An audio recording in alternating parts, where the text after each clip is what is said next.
This debate can start in 3, 2, 1, go. Good afternoon, panels and everyone present today. Today, as the proposition, I stand with the motion that this House will prioritize local culture over global influence. I believe this is important because culture is more than just a music, movie, or food. Culture is the identity of a nation. It tells us where we come from. It connects one generation to the next, and it builds a sense of pride and belonging. Without culture, we are just consumers with no roots. So, before we move to our main argument, let us clarify how I define this motion. When we say prioritize local culture over global influence, we mean that in making decisions about education, media, entertainment, and lifestyle, local culture should always come first. Panels, this does not mean we reject global culture. We still accept it, but only as a secondary option, not the main priority. From our perspective, panels, prioritize local culture means that protecting and promoting our own tradition, language, art, and values before allowing global influence to dominate. It means ensuring that the younger generation grow up knowing that appreciating their own cultural root first, while still being open to learning from the outside world. So in this debate, our stand is clear, panels. We want to balance, but with local culture as the main priority, because only by doing this can we protect our identity and ensure exclusive development without being swallowed by global trend. So, panels, right now we can clearly see how global influence is dominating the life of young people, especially Gen Z. Panels, many of them prefer to follow and idolize Western celebrity, K-pop idols, or actors from Chinese, Korea, Japan, and many more. They spend hours watching, streaming, and talking about their star, while at the same time, panels, they forgetting their own local artists and tradition. It doesn't stop there. Some of them even spend a lot of money just to buy concert ticket, merchandise, or online streaming platform, only to support their favorite foreign idol. This is show us that global culture is not just influencing entertainment choice, but also shaping the lifestyle and spending behavior of our young generation. Panels, if this continue without any effort to prioritize local culture, then slowly our traditional music, art, and cultural values will be left behind. The younger generation will grow up knowing more about global stars than about their own heritage. And that is why, panels, we need to take this motion seriously today. So, panels, our goal in this debate is very clear. We want to make sure that local culture is preserved and respected, while at the same time not blocking global culture from entering.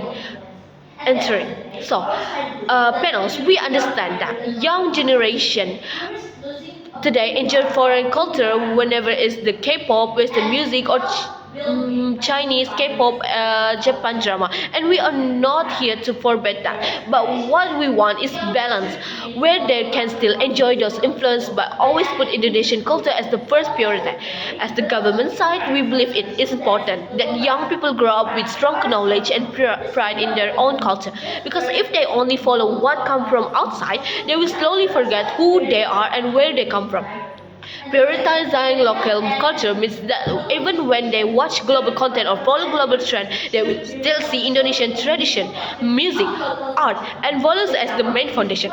So, panels, our mission is simple. We want a development without cultural loss, progress without losing identity, and open without forgetting our own roots. That is why, panels, this motion is important, and this is why I stand proudly as the proposition today. So, panels, our government will start with the most basic step, is direct engagement with students through the education system. I believe young people are the key agent of the cultural preservation. Therefore, schools should not only teach culture in theory, but also allow students to practice in creative and enjoyable way. For instance, workshop or traditional art, modern design, cultural competition, or collaboration with local artists and influencers can make our culture feel relevant to their daily life. By integrating cultural activity into both formal education and extracurricular program, we can ensure that students see culture not as something of that, but as the living part of their identity. Second, we will maximize the role of social media in campaigns. We know that today youth spend more their time online, so culture must be where they are. Our plan is to make Indonesian culture go viral through creative content, trendy and collaboration with a brand or creator. When culture becomes the part of digital lifestyle, it naturally competes with global influence without feeling forced. Finally, panels, we will support all this initiative with strong government policy, funding for youth cultural project, annual festival, and incentive for creating industry are crucial. At the same time, we must carefully filter foreign culture content that dominated the market while offering a quality, attractive local alternative. By combining education, media engagement, and strong policy, our government ensure that Indonesian culture will not only survive but thrive in the global arena. So, panels, we will into our main argument. So first argument, if local culture is not prioritized, young people will slowly lose their attachment and pride toward Indonesian culture. Panels, we can see that trend happen today. Many young people, especially Gen Z, choose to admire and copy global culture whenever it's Western celebrity, K-pop idol, or Chinese, Japan drama, for example. Panels, Indonesian traditional clothing like kebaya is something Koreanized just to look trendy, and many of our local dishes are even branded as foreign product. This means our identity is being overshadowed, and young people may no longer see local culture as something valuable or cool. If this continues, we risk creating a generation that feel disconnect from their own roots.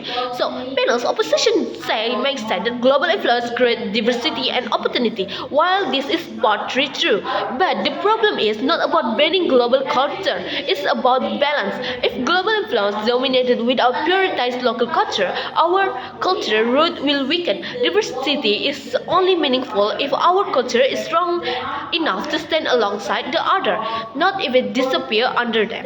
So, panels, let me take example of how K-pop concert and merchandise attract massive spending from Indonesian youth. While many traditional performances or local art festivals struggle to gain attention, or how batik or kebaya, both recognized by UNESCO, are often ignored unless they are redesigned to look foreign. This shows a clear imbalance where global influence overshadows local traditional.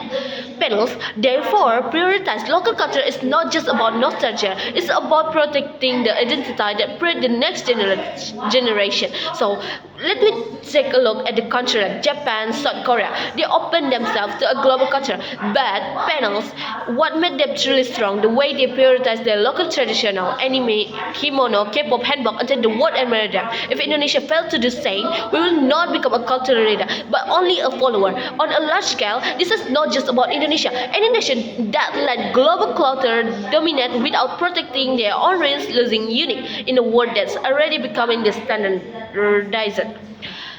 So, panels, let me move into our second argument. If we prioritize local culture, it will strengthen our economy and give opportunity to local creator and community.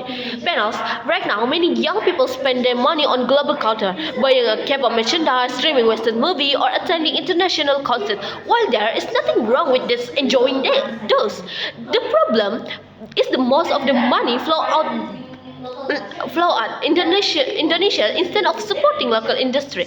If local culture is prioritized, youth will have the more reason to consume and invest in Indonesian culture product. Whenever it's film, fashion, music, or culinary tradition, this keep money circulating inside the country and create job for local community.